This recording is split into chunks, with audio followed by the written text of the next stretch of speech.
Donc on est dans un jardin ici qui se trouve dans le Morbihan, entre Auray et Vannes, au sud du Morbihan. Un jardin qui se trouve en gros à 1 kilomètre de la mer, ce qui n'est pas sans désavantage. Et c'est un jardin où il y a beaucoup d'arrosoirs, collection d'arrosoirs et puis quelques sécateurs. Et c'est un peu l'emblème du jardin, arrosoir et sécateur. Et donc c'est un jardin que j'ai commencé au début des années 80, qui a été acheté en 2 parties. Donc j'ai commencé le jardin avec 600 mètres carrés et il se trouvait en bordure d'un champ. Donc ce qui s'est passé, c'est qu'évidemment j'ai acheté 600 mètres carrés de plus dans le champ d'à côté. Et quand j'ai commencé le 2e jardin, j'ai commencé à casser le premier. Et puis là, je me suis aperçu que le jardinage, l'intérêt, c'était aussi de mettre des plantes variées avec des haies variées. Donc j'ai tout cassé et j'ai tout recommencé. Alors, j'avais des prédispositions pour avoir un jardin, c'est-à-dire que quand j'étais gamin et que mon grand-père essayait de me faire jardiner, voulait un peu d'aide, la première chose que je faisais, c'est que je me barrais à la course pour surtout pas mettre les mains dans la terre. J'étais un pseudo-intellectuel et quand je suis sorti de la fac dans les années 68, 67, 68, voilà, et que je suis devenu prof, je crois que je savais que les racines, c'était ça qu'on mettait en pleine terre. Je ne suis pas sûr. En fait, je suis parti de zéro, quoi. Et puis, j'ai découvert que ça pouvait être intéressant de s'amuser à mettre des plantes. Le jardinage, alors ça m'est tombé dessus, quoi. Ça m'est tombé dessus et puis j'en suis pas sorti encore. Moi, un jardin, alors ça, on apprend ça en vieillissant, étant un vieux jardinier. Maintenant, je m'aperçois qu'un jardin, c'est surtout des feuillages, des arbres, des écorces, puis de temps en temps, quelques fleurs. Les fleurs sont là pour accompagner, entre parenthèses, pour moi, la couleur primordiale dans un jardin, c'est le vert.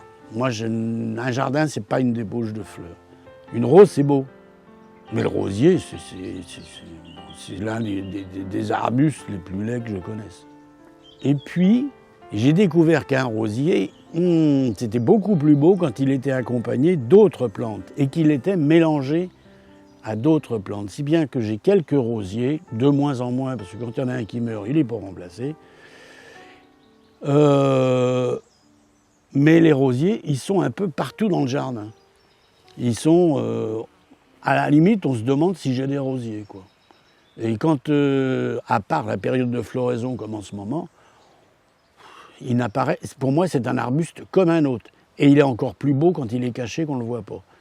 Après, la rose apparaît, c'est bien, c'est sympa. Donc j'ai découvert le jardin comme ça, et puis quand je suis arrivé après dans le jardin ici, j'ai ajouté d'autres plantes, et puis j'ai découvert qu'il existait des plantes vivaces. Alors ça, c'était extraordinaire. Et puis petit à petit, mais moi je suis un jardinier lent, c'est-à-dire qu'il me faut du temps. Il faut que j'aménage, alors j'enlève la plante, je m'aperçois qu'elle n'est pas bien placée.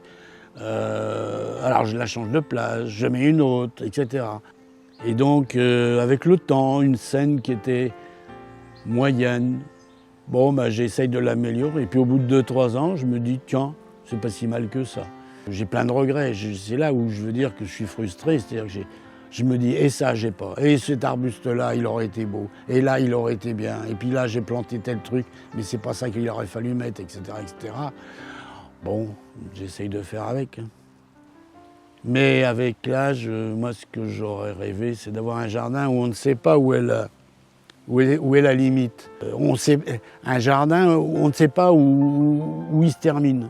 C'est-à-dire, il est au milieu de la nature. Malheureusement, ici, la première chose que j'ai fait, ça a été de planter des haies pour m'isoler, quoi. C'est-à-dire que quand je suis dans le jardin, je suis dans un monde totalement isolé de l'extérieur. un de mes plaisirs du jardinage, c'est de donner des plantes. Moi, pour moi, le jardinage, c'est partager. Moi, mon plaisir, c'est, et ça je le connais, c'est d'aller dans un jardin d'un copain ou d'une copine et de dire « Ah, tiens, ça vient de chez moi, ça vient de chez moi ».